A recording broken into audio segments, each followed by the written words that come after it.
Tidak khawatir sampai ke Bengkulu rusak akidahnya. Kenapa? Karena di sini masjidnya besar, sholat berjamaah. Orang yang datang ke Bengkulu, libur anak-anak sekolah, datang kalian kemari, dapat 3 wisata. Pertama, wisata religius. Yang kedua, wisata kebangsaan, karena di sini tempat pengasingan Bung Karno, di sini tempat dirajutnya bendera merah putih, di sini ada peninggalan-peninggalan sejarah. Yang ketiga, wisata kuliner. Cuman bagi ibu-ibu yang diet memang agak bahaya sedikit. Tapi sebetulnya makanan itu tidak berbahaya. Buktinya saya semua makan, tak ada saya gemuk. Kepiting saya makan, ikan saya makan, tak pernah saya tahan. Makan, tak ada gemuk. Yang buat gemuk itu bukan makanan, pola makan. Kalau pola makannya benar, kita tetap ramping. Ini buktinya. Saudaraku yang dimuliakan Allah Subhanahu wa taala, selesai itu datang pula bapak-bapak membawa produk namanya peci Bengkulu. Datang lagi ibu-ibu membawa produk kain batik Bengkulu. Datang lagi saudara saya membawa air minum dari Bengkulu yang dibacakan ayat-ayat Al-Quran, namanya Nile, dibawa dari nama Mesir, Sungai Nil. Artinya apa? Semangat bisnis maju di Bengkulu. Bisnis peci, bisnis kuliner, bisnis makanan, bisnis ini dodol asli Bengkulu, rasa durian Pak Ustadz, semuanya ada. Maka jangan lagi berharap tamat kuliah mau jadi PN. Saya ketemu kawan saya di airport. Mat, aku PNS dulu, sekarang aku keluar dari PNS. Loh, itu siapa? Itu istriku. Rasanya istrimu yang dulu bukan ini, itu yang ketiga katanya. Keluar dia dari PNS, bisa 3 bininya. Mobilnya besar, rumahnya besar, bininya besar. Ini cita-cita mau jadi PNS. Mau nikah sekali lagi, mengurus surat izin atasan. Pak, tolonglah Pak, saya mau nikah lagi. Kata atasannya, kau pula mau nikah, aku aja belum dapat. Maka anak-anak muda, bangkitkan semangat entrepreneur kalian. Bismillahirrahmanirrahim. La haula wa la quwata illa billah. Gantungkan cita-citamu, wahai anak-anak muda Bengkulu. Macam ada air menetes tadi. Tapi ternyata gerimis tak berarti hujan. Yang penting doa kepada Allah SWT. Apa yang kita lihat hari ini, pentas begitu banyak, tenda tak terhitung. Saya tak tahu tadi mana akhir jamaah ini ujungnya, saking banyaknya. Tak bertepi, inilah betul-betul lautan. Di samping ini yang menjadi batas kita, DPRD Provinsi Bengkulu. Mudah-mudahan kita diwakili oleh wakil-wakil rakyat yang memperjuangkan aspirasi rakyat.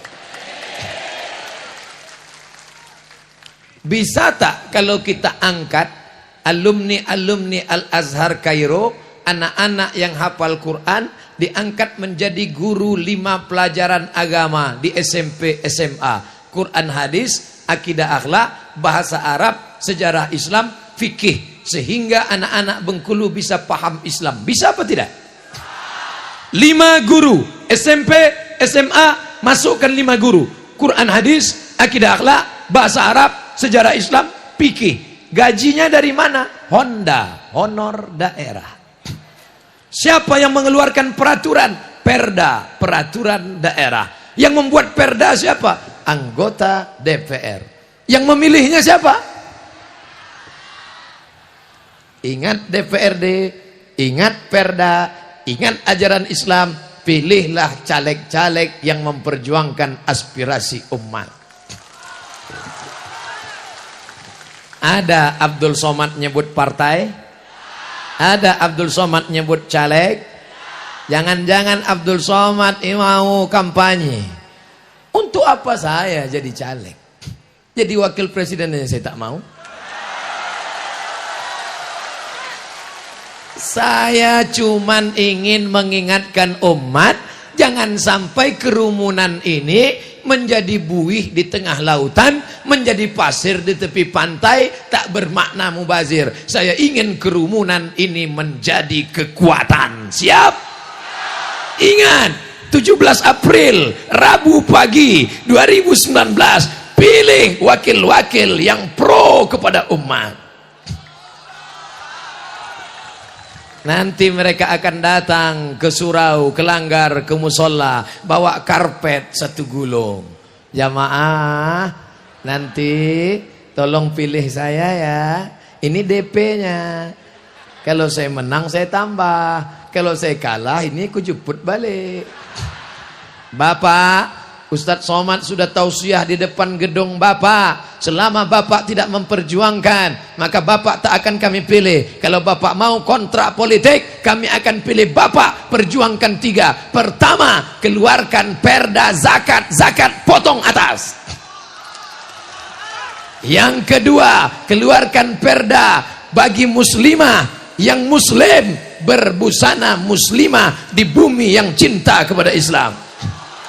Yang ketiga, kami tak sanggup menyekolahkan anak kami ke pesantren, mahal karena gurunya honor. Maka keluarkan perda, masukkan 5 pelajaran agama ke SMP dan ke SMA. Siap? Kalau Bapak siap, kami pilih. Kalau Bapak tak siap, Bapak sebar pun duit kami ambil, Bapak tak kami cucu. Ambil duitnya, jangan coblos orangnya. Siap? Duitnya diambil, masukkan ke masjid. Siap? Mulai kecil suara. Ambil duitnya, jangan coblos orangnya. Siap, siap. Ambil duitnya, masukkan ke kota masjid. Siap. Tapi orang Bengkulu sedekah tidak lagi manual. Biasanya kalau saya tabligh akbar ramai begini, langsung disebar kotak sedekah. Di Bengkulu tak ada kotak sedekah. Ada? Oh, rupanya orang Bengkulu bersedekah melalui aplikasi Telkomsel. Klik, tadi Pak Gubernur mempraktekkan, saya nengok. Klik, tulis Pak, berapa yang mau disedekahkan? Pencet. Saya tengok dipencet Pak Gubernur 06 kali. 1, 2, 3, 4, 5, 6. Dalam hati saya, kalau sampai sekali lagi picit, 7 ini. Makanya nanti kalau nyumbang hitung-hitung betul-betul. 1, 2, 3. 1, 2, 3. Karena kalau sampai salah sekali, dari 1 juta jadi 10. Apakah kalau terpencet 10 juta rugi? Tidak. Justru yang 10 juta itulah yang akan menolong engkau nanti di padang mahsyar. Betul? Mudah-mudahan banyak yang salah picit. Saudaraku yang dimuliakan Allah Subhanahu wa ta'ala, Abdul Somad hari ini dipakaikan pakaian kebesaran. Terima kasih Ustadz Somad, sudah sudi memakai pakaian adat Bengkulu. Kenapa terima kasih ke saya? Saya lah yang terima kasih. Hari ini saya sudah menjadi orang besar karena bajunya XL. Besar. Biasanya pakaian saya sederhana aja. Pakai celana, pakai baju koko, pakai peci. 3 saja. Hari ini kain di bawah. Kainnya pula pakai benang emas. Ini nampaknya tak akan dicuci ini. Asal habis pakai jemur. Takut rusak mesin cuci. Simpan. Masya Allah. Kalaupun dicuci pakai uap aja. Masya Allah, luar biasa. Dipakaikan ke saya. Lalu kemudian pakai baju, pakai sorban, pakai topi. Cuman yang saya bingung, gimana saya mau sholat pakai ini? Tapi tadi waktu sholat ini dibuka, tetap menempelkan kening ke lantai. Jangan sombong, jangan angkuh. Kau masuk ke dalam masjid. Masjid ini bagus, masjid ini megah, masjid ini cantik. Cuman atapnya plastik. Belum selesai Pak Ustadz. Jangan lecek masjid kami Pak Ustadz. Itu bahayanya ngundang Ustadz Somad. Apa yang dia nampak, itu yang dia cakapkan. Dia tak bisa dibisik-bisik. Tak bisa dipesan-pesan. Ustadz, nanti tolong ceramah, cerita, jangan singgung masalah jilbab. Karena istri kepala dinas belum pakai jilbab.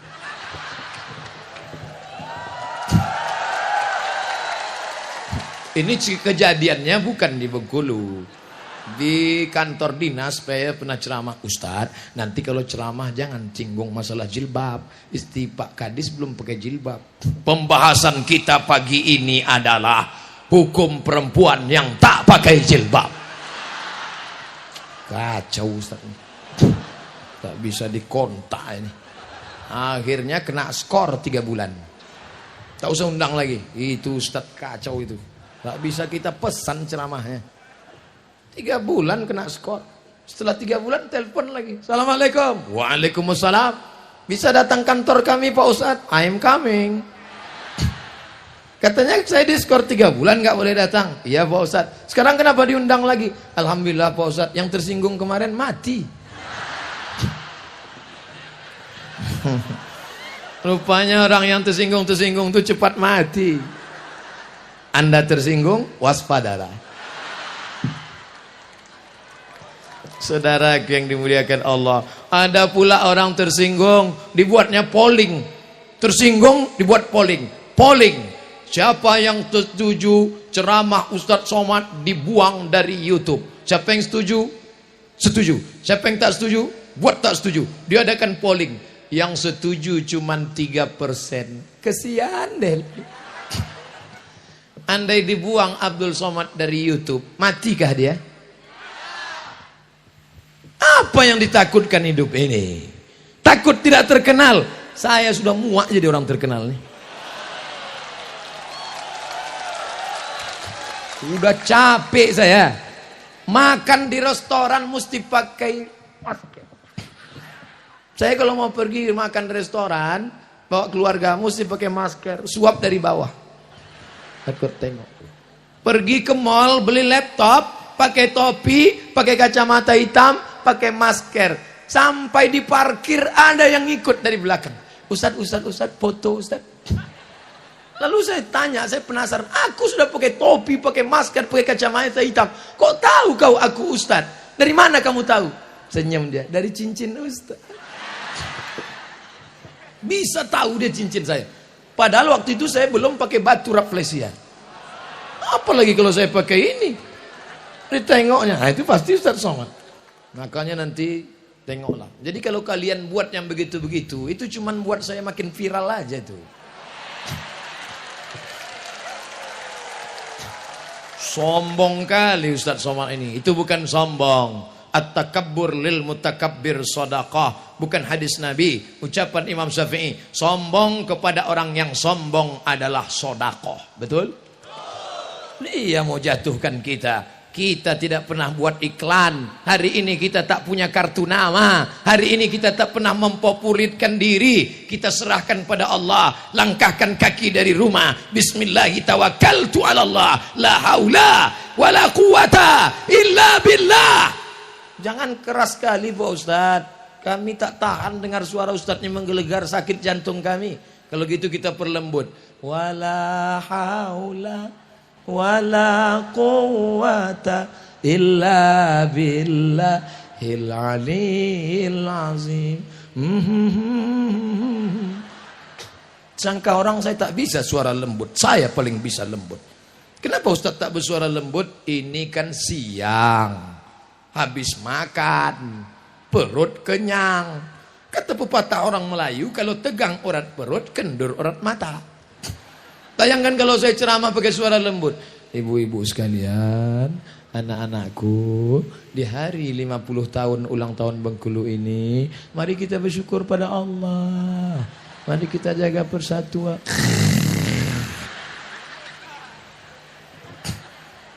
Jadi sudah paham bahwa Ustadz Somad bersuara keras itu bukan dia keras, bukan dia radikal. Ustadz Somad itu suaranya aja yang keras, hatinya selembut sutra, my brother.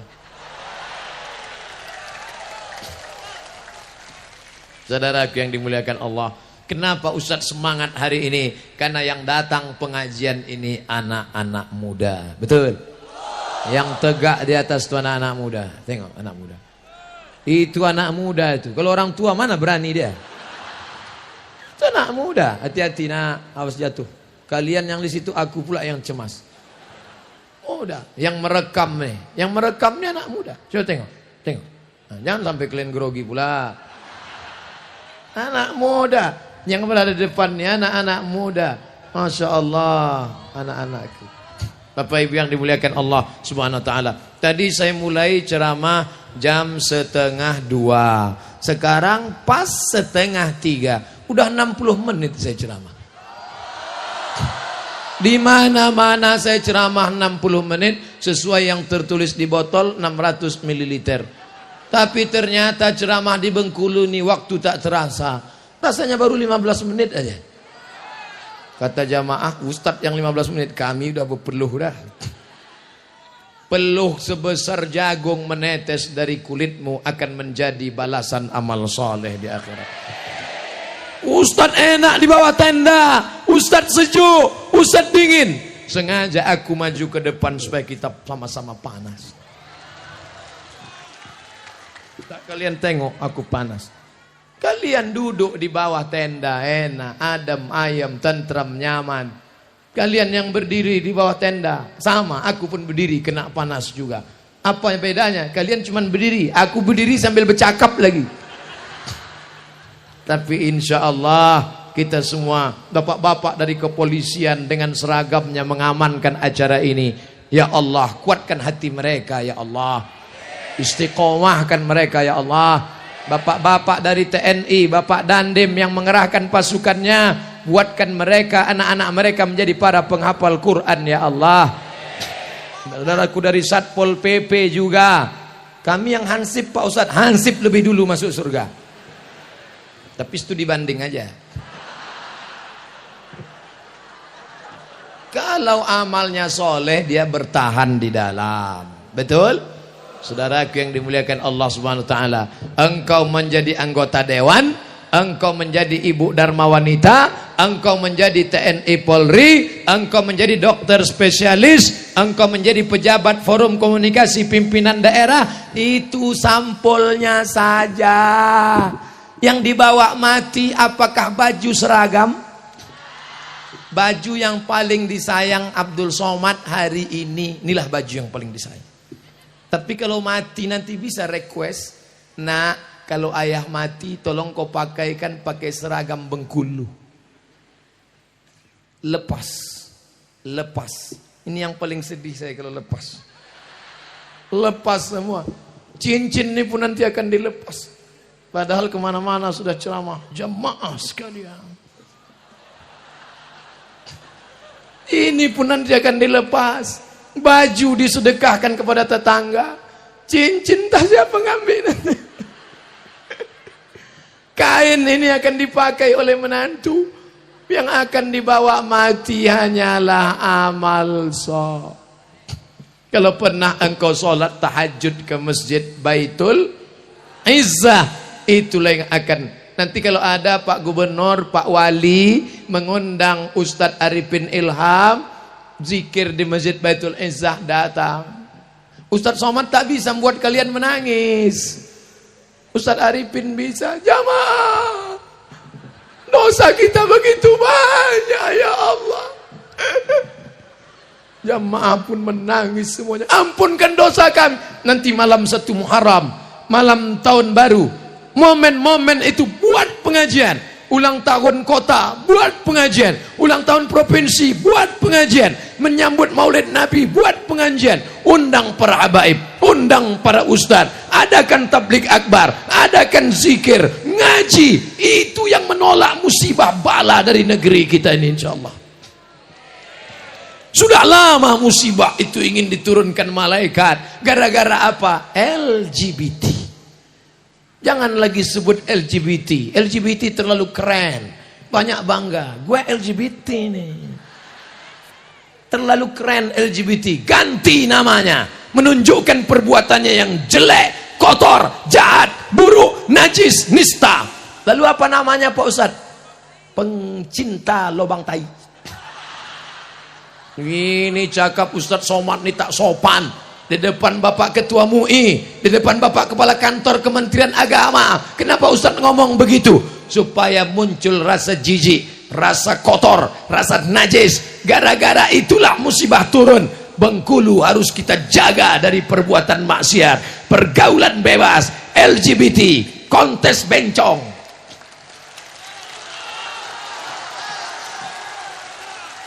Ustadz berani ceramah gini, apa nggak takut Ustadz diganggu bencong? Ngeri juga saya. Tapi insya Allah yang ramai begini, siapa berani ganggu saya? Tapi pas pulang nanti tinggal sendiri, wah, ngeri juga. Tapi insya Allah jamaah ini selalu mendoakan Ustadz Somad. Betul? Datang WA ke HP saya, Ustadz Somad, setiap saya sholat sunat selalu saya baca Qul huwallahu ahad, Allahu samad. Dan selalu saya ingat Ustaz. Saya kalau yang SMS nenek-nenek tak apa-apa, anak gadis pula. Bapak Ibu yang dimuliakan Allah Subhanahu wa taala, supaya selamat anak muda kita dari LGBT, tawuran, perluan bebas, narkoba, zina, masukkan mereka ke pondok pesantren. Yang sudah masukkan anak ke pesantren, alhamdulillah. Yang belum masukkan anak ke pesantren, na'udzu. Ustadz Somad dulu kuliah di mana? Al-Azhar Kairo, Mesir. Habis dari Mesir ke mana? Maroko S2. Tak tahu kalian saya ini 4 tahun di Mesir, 2 tahun di Maroko, 6 tahun saya di Arab. Ustadz, kalau cuma lama di Arab, unto lebih lama lagi Ustadz. Ternyata sampai di Bengkulu, sayalah anak Al-Azhar yang paling muda, angkatan 1998.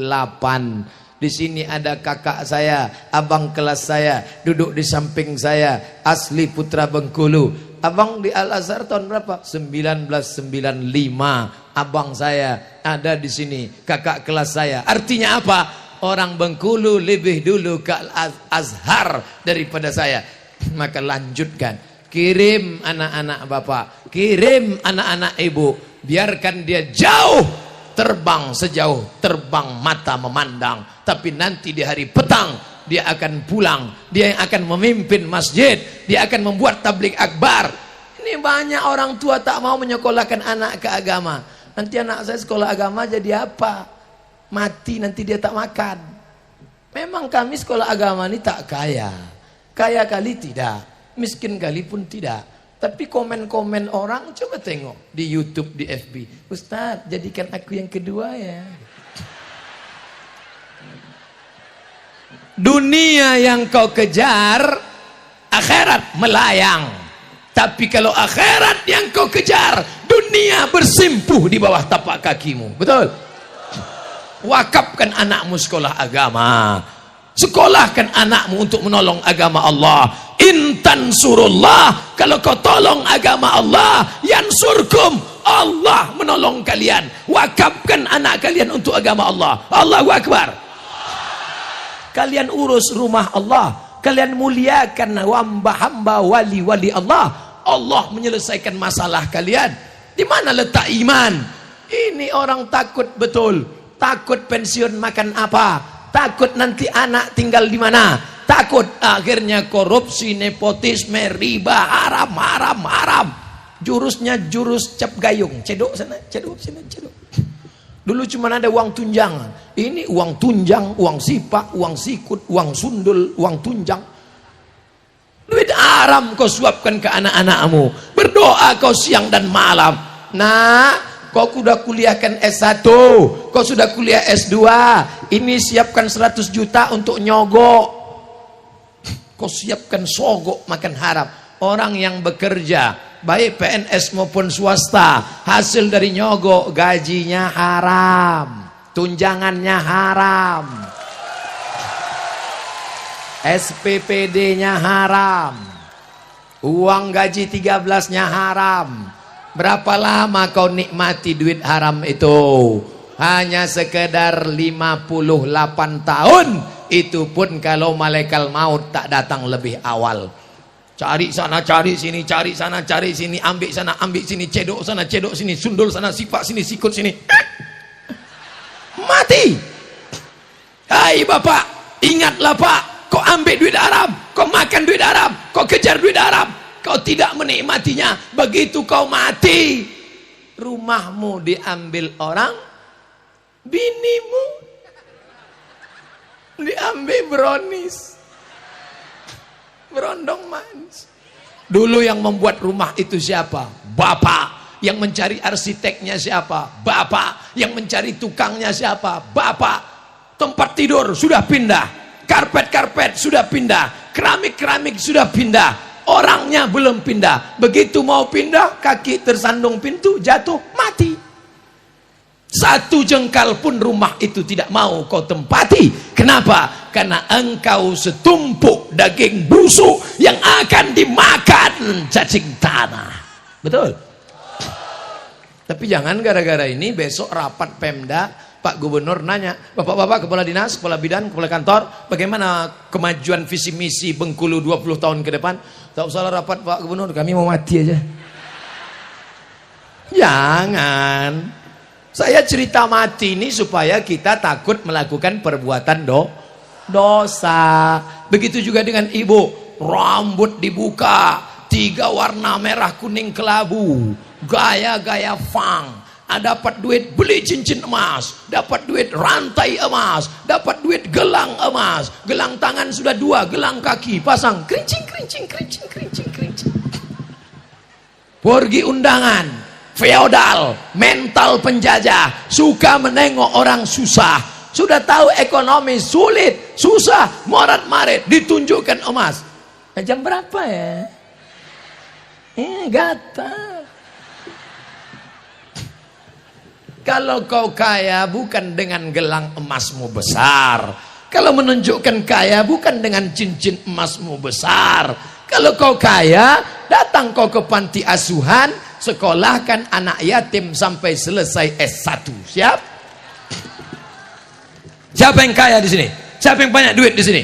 Pulang dari sini, cari panti asuhan, tanya, Pak panti asuhan, berapa anak yatim yang belum sanggup bayar sekolah? Berapa anak fakir yang belum bayar uang sekolah? Berapa kursi yang patah? Berapa meja yang rusak? Berapa whiteboard yang lapuk? Berapa atap yang bolong? Berapa lokal yang belum dikasih semen? Bapak mau bantu? Enggak, mau nanya aja. Tolonglah. Itu yang akan menolong di hadapan Allah Subhanahu wa ta'ala. Saudaraku yang sedang kena panas terik, terasa panas? Yang mengatakan tak panas bohong, karena saya pun kepanasan. Panas di sini belum ada apa-apanya saudaraku. Di akhirat nanti sejengkal dari kepala, ada yang tenggelam karena keringatnya sampai ke lutut, ada yang tenggelam karena keringatnya sampai sepinggang, ada yang tenggelam sampai seleher, tapi ada yang dapat naungan tenda di padang mahsyar. Siapa itu? Orang yang mulai bingung. Ada yang bilang bersolawat, ada yang bilang bersolat, ada yang bilang bersodako, ada yang bilang bersomat. Kullu mri'in tahta zilli sodakotihi. Setiap orang akan bernaung di bawah sodakoh. Kalau ibu bersodakoh 100 juta, insya Allah tendanya di akhirat setebal atap masjid Baitul Izzah. Itu 100 juta. Kalau 1 juta itu tenda inilah 1 juta. Ini 1 juta. Kalau 500 ribu triplek 500 ribu. Kalau 5 ribu itu koran Bengkulu Tribun. Nanti kalau nampak di akhirat ada yang pakai koran, ini yang ini 5.000. Mereka yang di dunia pakai koran, boleh jadi di akhirat beton. Yang pakai payung di dunia, jangan hina orang, jangan tunjuk orang, jangan lecehkan orang, jangan underestimate. Berapa banyak di dunia tak masyhur, bukan siapa-siapa, tidak terkenal, tapi di akhirat dialah yang paling mulia. Hari ini Ustaz Somad ceramah di depan ribuan jamaah, depan, belakang, kanan, kiri, tak nampak ujungnya. Tapi ternyata di akhirat ada orang yang lebih mulia. Dia bukan ustadz, dia tidak pernah di Kairo, dia tidak LCMA, dia tidak haji, dia mantan preman bertato, tapi berhasil menyelamatkan kawannya belum nyetak solat menjadi solat. Amin. Dia bukan ustadz, pakaiannya biasa aja. Dia mantan preman, tatonya tegap, sebelah kanan ular kobra. Setelah tua dia kena diabetes, kurus, gambar cacing. Tapi setelah dia tobat, datang dia ke rumah tetangganya, diketuknya pintu. Assalamualaikum Pak Haji. Waalaikumsalam. Ayo kita ke Masjid Baitul Izzah Pak Haji. So kau ajak aku. Kau belum lahir aku dah haji. Tak tahu kau haji. Besok dia tak berhenti. Assalamualaikum Pak Haji. Waalaikumsalam. Ayo kita ke Masjid Baitul Izzah Pak Haji. Jangan kau ajak aku. Aku di Masjidil Haram sholat 1 rakaat sama dengan 100.000 rakaat di Baitul Izzah. Besok datang dia lagi. Pak Haji, ayo ke masjid. Kalau tidak nanti kami campakkan bapak ke laut. Pucat Pak Haji. Ayalah. Dia tidak ceramah tabligh akbar, tapi dia sudah menyelamatkan satu orang yang tak peduli kepada masjid. Ayyahdiyallahu bika rajulan wahidan. Satu orang dapat hidayah karena engkau. Khairum min umurin na'am. Lebih baik daripada engkau memiliki seekor onta yang merah. Onta berwarna merah zaman Nabi adalah kendaraan termahal. Kalau sekarang itu mungkin Harley Davidson.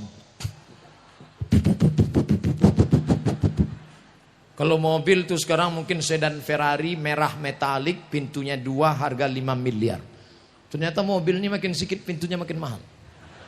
Nanti 2020 keluar mobil tak berpintu sama sekali. Masuk melompat aja dia. Macam truk sawit.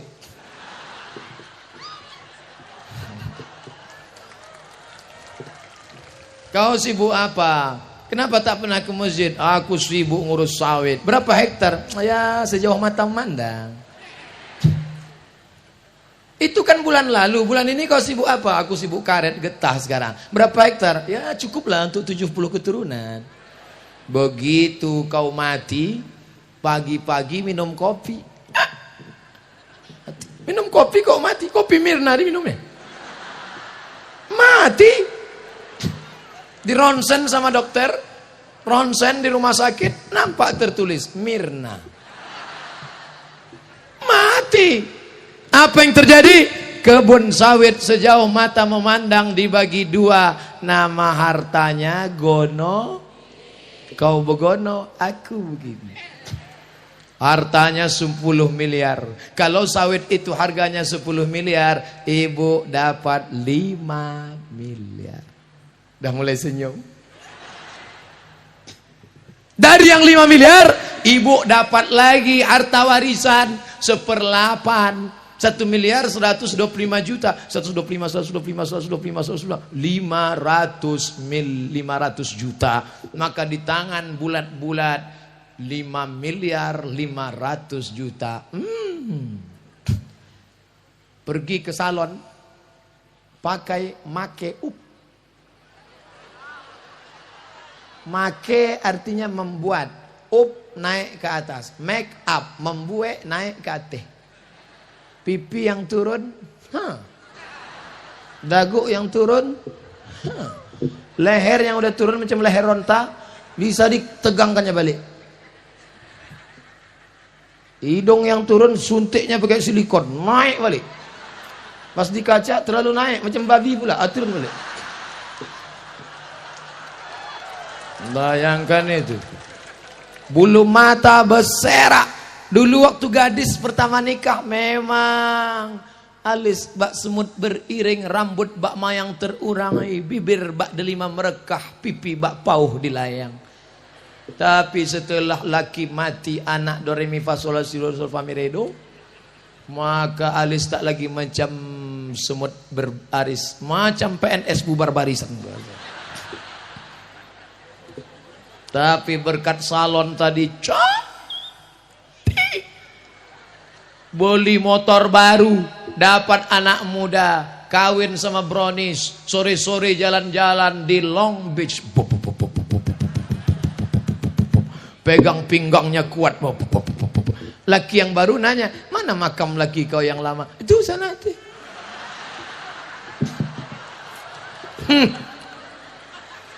Waspadalah. Kau pikir kau akan abadi. Sekarang kata-katanya lembut. Abang jangan jauh-jauh ra. Adik gak bisa sendiri tanpamu. Dunia hampa gitulah. Jangan lama-lama pergi, setengah napasku pergi. Setengah napas pergi itu artinya sesak napas. ingat mati. Tertulis Tuan Guru as'alu an imamah. Tuan Guru, aku minta sorban. Tak mungkin sorban ini kuberikan anakku. Inilah satu-satunya sorban dari Bengkulu. Kalau aku mati nanti, ada lagunya itu, andai ku mati. Ini setelah pulang ke Pekanbaru, akan saya tempel ke dinding, di bingkai ditulis oleh-oleh dari Bengkulu ulang tahun emas yang ke-50. Tempel dinding. Cetak foto satu, tempel. Nanti cucu saya menengok gambar saya. Oh, ganteng juga tuh waktu muda dulu ya. Tak tahu gak waktu. Ini di mana tuh? Bengkulu. Tahun berapa nih tuh? Tahun 2018. Di mana nih dulu? Bengkulu lah. Di mana lagi? Bagi kita ke sana tuh. Nanti kalau ada orang mengundang kita ke sana lagi. Saudaraku yang dimuliakan Allah, masa lalu kita tak tahu, masa datang lebih tak tahu, tapi kita tinggalkan anak cucu kita supaya kita mati nanti mereka lah yang membisikkan ke telinga kita, la ilaha. Sayang anak beli HP, sayang anak kasih motor, sayang anak belikan kamera, sayang anak belikan rumah. Ketika kau mati dia lupa. Meninggal engkau hari pertama dia menangis. Ayah, kenapa kau nangis? Warisannya sedikit. Bukan itu anak yang soleh. Anak yang soleh ketika kita mati dia bangun tengah malam, dia ambil air wudhu, dia tahajud. Setelah itu dia berdoa, Rabbil firli wali walidayya warhamhuma kama rabbayani shaghira. Mudah-mudahan kalian lah yang membisikkan itu nanti nak. Bapak masih ingat Pak waktu anak kita dulu lahir? Emangnya Ustadz punya anak? Ya. Berapa anak Ustadz? 1 semata wayang. Laki-laki apa perempuan? Laki-laki. Mohon jangan kecewa, saya sudah punya anak. Saya bisikkan ke telinganya sebelah kanan waktu dia lahir. Allahu Akbar, Allahu Akbar. Tapi tidak kuat macam itu. Kalau kuat terkejutlah dia. Pelan-pelan. Allahu Akbar, Allahu Akbar. Meleleh air mata. Aku tidak ingin kau jadi pejabat tapi tak peduli agama nak. Pejabat tak lama nak. Paling-paling 1 periode, 2 periode, 3 periode. Aku tak ingin kau jadi orang kaya tapi lupa agama nak. Aku ingin saat aku mati nanti engkaulah yang membisikkan ke telingaku sebelah kanan, la ilaha. Bapak yang belum membisikkan anaknya dulu azan la ilaha illallah, jangan diulang balik. Dan balik dari sini panggil anak. Aku dulu kau belum kuazan kan, sini kau kita. Ini kita.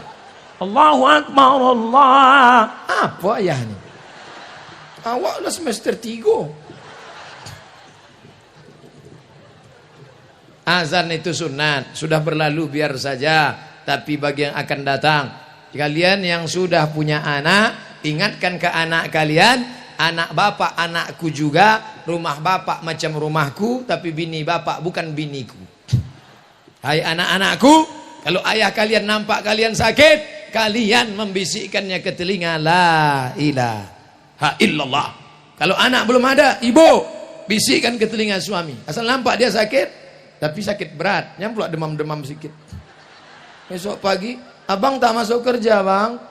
Aku mendengar ceramah semalam agak meriang, kena panas. La ilaha apa? Belum lagi gitu. Tapi insya Allah orang Bengkulu yang rajin pengajian, rajin iktikaf di masjid, menolong agama Allah, berdakwah. Orang yang paling rugi adalah orang yang pernah hidup di atas tanah Allah, pernah bernapas dengan angin Allah, pernah bernapas dengan paru-paru pinjaman Allah, tapi tak pernah mengajak orang ke jalan Allah. Pak Wali Kota, Pak Bupati, Pak Gubernur tidak mengajak orang ke jalan Allah dengan ceramah. Dia tidak ceramah, tapi dia tutup memberi fasilitas. adakan iktikaf. Pegawai-pegawai, kepala dinas, kepala badan, kepala kantor yang ada kepala, yang tak ada kepala, ajak mereka iktikaf di masjid hari Sabtu, hari Ahad, hari Sabtu, hari Ahad. Sekarang banyak pejabat iktikaf di hotel hari Sabtu, hari Ahad. Terlalu lama di hotel, terlalu enak di hotel, pulang ke rumah ingin rumah macam hotel. Bahaya. Karena bini tak mirip macam orang hotel. Tapi kalau dia selalu di masjid, ingat masjid, ingat mati, yang selama ini sombong, angkuh, punya anak buah, punya staf, hari Sabtu, hari Ahad pergi ke masjid, bawa bros, masuk ke WC, cari WC yang paling kotor, paling bau, paling busuk, engkau gosok itu, biar sadar kau tempat kau di mana. Ustadz Somad, di sini kau ceramah orang ramai, kalau kau turun tanganmu dicium orang, bagaimana merendahkan diri? Ambil bros, masuk ke WC masjid bros, tapi orang lain jangan tahu. Jangan pula masuk ke dalam streaming. Saudaraku, bila kita ingin merasa diri kita rendah, gocoklah dengan cukup yang tahu hanya kita dengan Allah. Ini kalau dipeturutkan datang sombong, datang angkuh. Saya yang paling tinggi. Ada yang lebih tinggi dari saya di sini? Ada? Saya yang paling tinggi. Saya. Nanti kalau ada orang sikit-sikit saya, ya itu Fir'aun itu. Saya Korun, saya setan. Pak, yang selalu nyebut saya di Quran itu ada 4, Pak. Fir'aun, Korun, setan, Bapak yang keempat. Apa hukum mencontek dalam mengerjakan ujian? Tolong berikan pesan moral pada mahasiswa dan siswa agar memiliki karakter yang islami. Nah, kalau kau mencontek karena takut sama guru, guru akan keluar kelas. Betul? Kalau kau mencontek karena takut CCTV, CCTV akan dimakan tikus. Tapi kau takut sama dia. Siapa dia? La ta'khudhuhu sinatun wala naum. Kalau dari sekolah aja kau sudah nyontek, nanti kalau jadi pegawai itulah koruptor, markup, nepotisme dan lain-lain sebagainya. Tanamkan integritas, kejujuran dalam anak-anak kita. Makanya diajarkan puasa 30 hari. Saat puasa, masuk kamar mandi, kunci tutup pintu, ada air, kau haus, menengok air di bak macam cendol cincau. Apa kata setan? Minum. Kau ambil seteguk, ada orang tahu? Jangankan seteguk, kau buka peci, masukkan kepala ke bak. Habis setengah bak. Pas mau keluar, keringkan bibir. Begitu mau keluar, merengkan kepala. Buat lemas macam mau mati. Panas betul puasa hari ini ya. Tapi Allah bukakan aibmu. Tak lama kemudian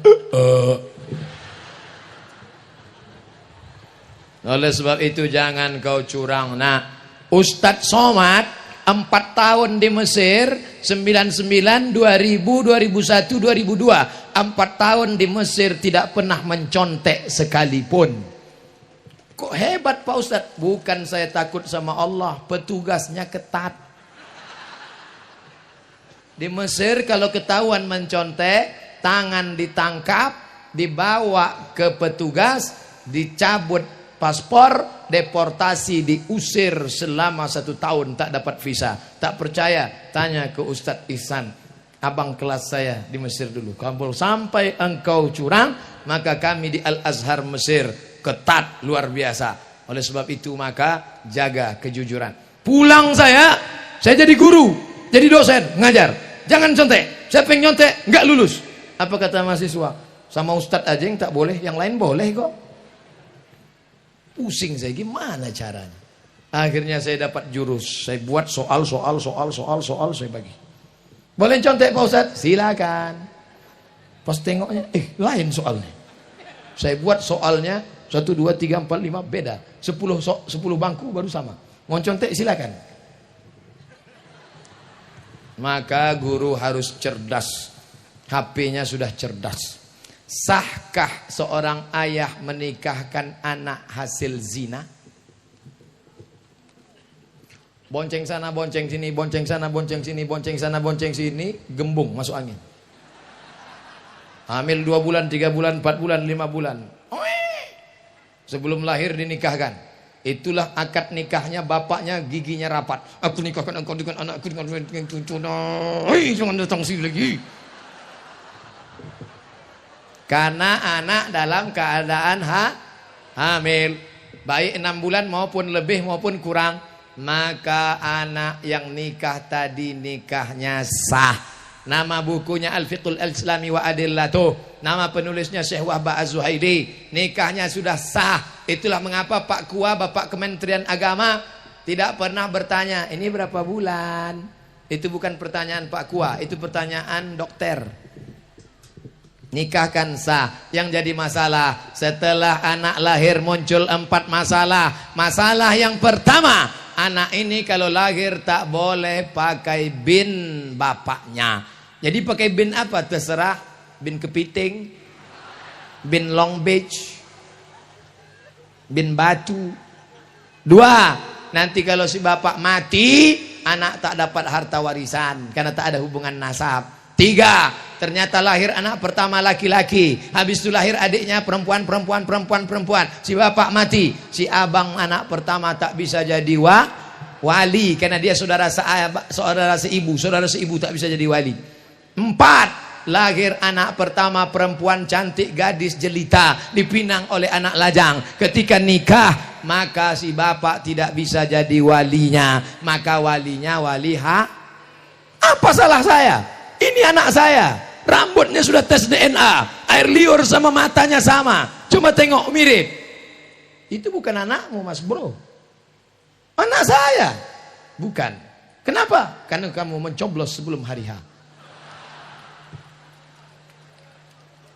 Hai anak-anakku yang perempuan, hai adik-adikku yang perempuan, kalau datang anak lajang menggodamu, merayumu, Adinda, mau nggak sama abang? Datang kau ke rumah kalau memang kau jantan. Kalau kau jantan, datang ke rumah. Kalau di sini jantan ayam, datang ke rumah. Karena kalau kalian mau dipegang-pegangnya, dibawanya jalan-jalan, dibawanya naik motor, maka nanti kalau terjadi sesuatu hal yang hamil 9 bulan 10 hari, laki-laki apa perempuan? Perempuan. Yang melahirkan anak meregang nyawa, laki-laki apa perempuan? Perempuan. Yang sakit, yang keguguran, yang nipas, yang wilada, perempuan. Maka jaga kehormatan kalian, anakku, adikku, saudaraku. Saya bukan menceramahi, saya sedang memberitahu adik saya, anak perempuan saya, keponakan saya, jaga kehormatan kalian. Kalian pun yang lajang-lajang, jangan kalian rayu-rayu perempuan, jangan kalian goda-goda. Perempuan ini adalah adik kalian, perempuan ini adalah kakak kalian. Bagaimana kalau adik perempuan kalian dikorbankan orang? Bagaimana kalau kakak perempuan kalian diperkosa orang? Bagaimana kalau saudara perempuan kalian dianiaya orang? Maka jangan lihat perempuan sebagai korban. Siap jaga perempuan. Entah, mereka sudah berjanji. Adapun yang sudah sempat pacaran, cari nomornya, cari di HP, delete. Buka FB, cari namanya, unfriend. Buanglah mantan pada tempatnya. Pak Ustadz, saya ingin nanya, ingin menjadi orang beriman. Antuk minabillah, percaya sama Allah. Wa malaikatihi, percaya malaikat. Wa kutubihi, percaya pada Quran, Zabur, Injil, Taurat. Wa rusulihi, percaya kepada Rasul Adam, Idris, Nuh, Saleh, Ilyas, Zakaria, Musa, Yahya, Isa, Daud, Sulaiman, Ayub, Zulkifli, percaya kepada hari kiamat, bahwa dunia ini akan hancur berkeping dan engkau akan mati. Yang terakhir, percaya kepada takdir. Tapi takdir ini jangan main-main dengan takdir. Ini sekarang banyak orang main-main dengan takdir. Anak mahasiswi pulang ke kampung, pacaran, hamil. Setelah hamil bapaknya marah. Kenapa kau hamil? Kenapa bisa hamil? Ayah, terima aja. Ini takdir ya. Pulang kampung nilai IP 2,0. Kau ku kasih uang, ku belikan motor, ku belikan rumah, ku kasih duit. Kenapa bisa IP mu 2,0? Ayah, ini 2,0 ini takdir ya. Menjadi orang Bengkulu, menjadi orang Jawa, menjadi orang Batak, menjadi orang Minang, itu takdir yang tidak bisa dipilih. Ada bapak memilih jadi orang Bengkulu? Tidak. Abdul Somad jadi orang Riau? Kita tidak pernah milih. Karena malaikat tidak pernah bawa kertas multiple choice. Kau mau jadi orang apa? A, Arab, B, Batak, C, Cino. Tapi menjadi orang baik dan tak baik adalah pilihan. Siang ini mau duduk di rumah nonton TV tidur sampai sore, atau datang mendengarkan pengajian, itu kita memilih atau Allah memilih? Kita menyesuaikan pilihan dengan pilihan Allah. Kalau kita kalahkan kehendak kita, kita maunya makan enak, tapi kita beli makan biasa sedekah pada anak yatim. Kita maunya beli cincin emas, kita kalahkan nafsu kita, kita belikan semen, wakafkan ke masjid. Maka pada saat itu kita namanya dapat taufik dan hidayah. Oleh sebab itu mudah-mudahan anak-anak gadis kita, anak lajang kita dapat taufik dan hidayah dari Allah. Ustadz sehat dan panjang umur, amin. Saya mau nanya, apa hukumnya kalau suami tidak sholat dan puasa sementara istrinya rajin ibadah? Ibu punya 6 orang wali. Berapa wali ibu? 6. Tapi katanya 9 Pak Ustadz, itu wali songo. Wali yang 6 itu pertama ayah, habis ayah atuk, habis atuk abang, habis abang adik, habis adik abang ayah, habis abang ayah adik ayah. Ke-6 wali ini kalau ada semuanya atau salah satunya memanggil suami, suami hantu, dia tak sembahyang tak puasa, sini. Dulu kami terima pinangan engkau karena waktu kau datang meminang anak gadis kami, kau pakai peci, pakai sarung, rupanya kau pencitraan. Sekarang baru kami tahu bahwa kau tak sembahyang. Maka bapak mertua tadi wali-wali. Gimana Datuk? Betul tak nih cakap saya ini Datuk? Betul. Apa kata Datuk? Walaupun hidup 1000 tahun, kalau tak sembahyang apa gunanya? Walaupun saya tak mau aja nyanyi ini. Kalau mau udah 5 album keluar. Tak ada gunanya. Jadi ibu kalau ada penderitaan jangan tahan sendiri. Tahan sendiri, pegang sendiri, tahan sendiri. Akhirnya menggumpal jadi jantung koroner. Mati, dia kawin lagi. Ibu punya wali. Saya tidak mau orang lain tahu masalah rumah tangga saya Pak Ustadz. Ini orang nggak belajar agama Islam. Adikku, anakku, kalau suamimu macam-macam, kau lapor ke wali. Wali menasehati dia. Ini sekarang banyak istri yang tak mau lapor, dia menasehati. Bang, abang sembahyang ya bang. Apa kau suruh-suruh aku? Terserah aku lah. Uang belanja punya aku. Mau sembahyang aku, mau neraka aku. Kau mau tak suruh, pergi sana. Enak aja. Ini laki Fir'aun. Ustadz, apa yang kita lakukan saat kita banyak dilanda musibah? Alladzina idza asabathum musibah. Ketika musibah itu datang, qalu, mereka berkata, inna lillah wa inna ilaihi raji'un. Pertama, serahkan pada Allah. Yang kedua, wasta'inu bis sabri, banyak-banyak sabar. Yang ketiga, wassalah, banyak-banyak solat sunat hajat. Usoli sunatal hajat, tolong kami sabar. Yang keempat, amar ma'ruf nahi mungkar. La ta'murun nabil ma'ruf, ajak mereka solat, ajak mereka tabligh akbar, ajak mereka pengajian. Wala tanhauna 'anil munkar, jangan berzina, jangan riba, jangan makan haram, jangan berjudi, jangan main gaple, jangan main ini, main itu, jangan lupakan masjid, jangan tinggalkan musola, jangan tinggalkan surau. Kalau tidak kamu lakukan amar ma'ruf nahi munkar, dikhawatirkan azab akan turun. Fala yustajabu lakum, kalian berdoa pagi petang siang malam tapi doa tak dikabulkan karena tidak ada amar ma'ruf nahi munkar.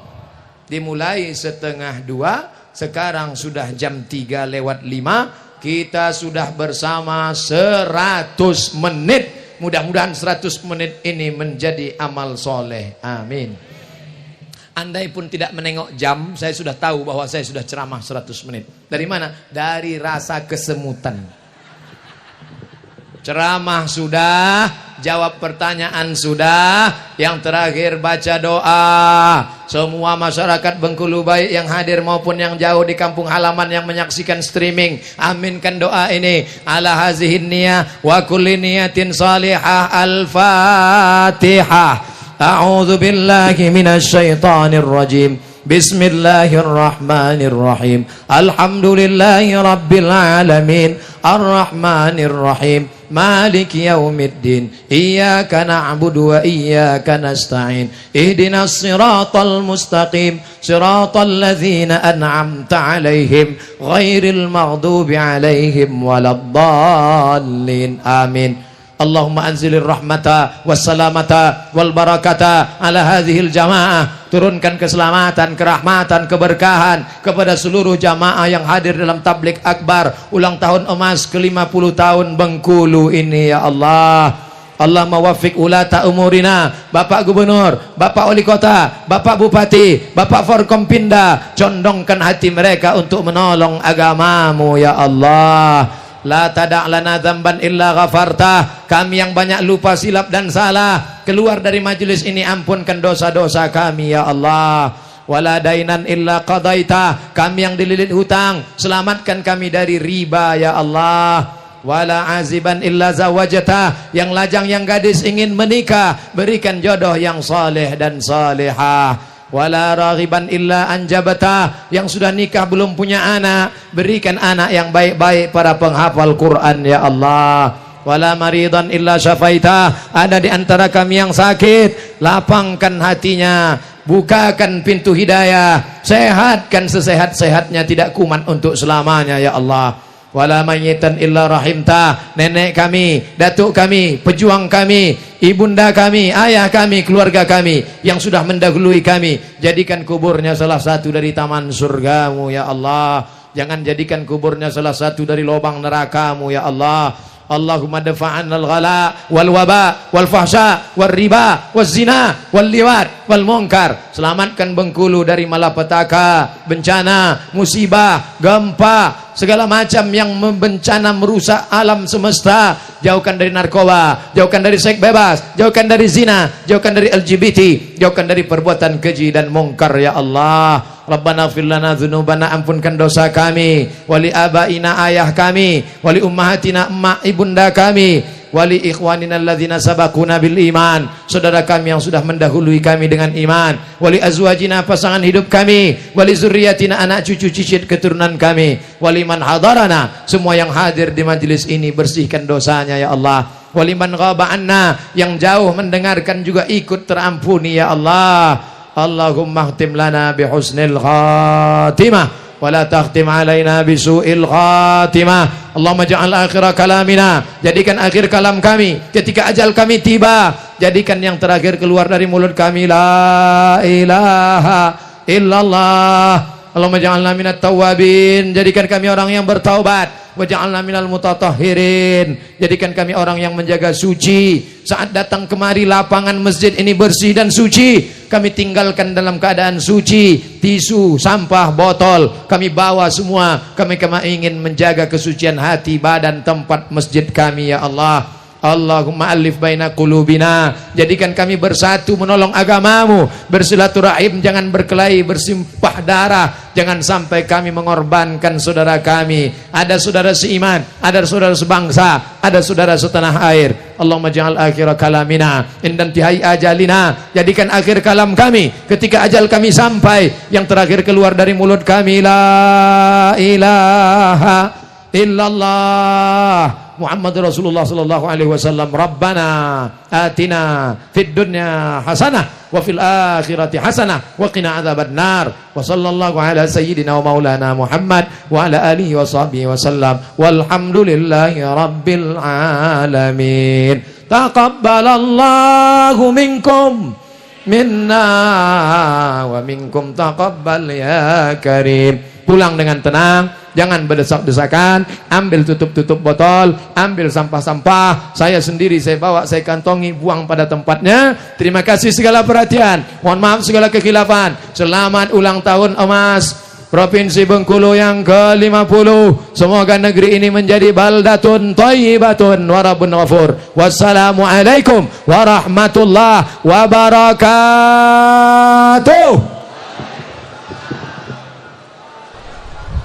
Ya pemirsa, baru saja kita simak secara bersama, secara langsung dari pelataran Masjid Raya Baitul Izzah Kota Bengkulu. Tadi mendengarkan ceramah Ustadz Abdul Somad. Semoga apa yang tausiah yang diberikan oleh beliau dapat bermanfaat bagi kita semua, dapat kita petik dan dapat kita amalkan dalam kehidupan sehari-hari kita. Dengan berakhirnya tausiah sekaligus doa tadi, tuntas sudah acara tabligh akbar dalam rangka hari ulang tahun Provinsi Bengkulu yang ke-50. Semoga bumi Rafflesia menjadi negeri baldatun thayyibatun warabun ghafur. Akhir kata, mari sama-sama kita menutup acara ini dengan sama-sama mengucapkan lafaz Alhamdulillahirabbil alamin.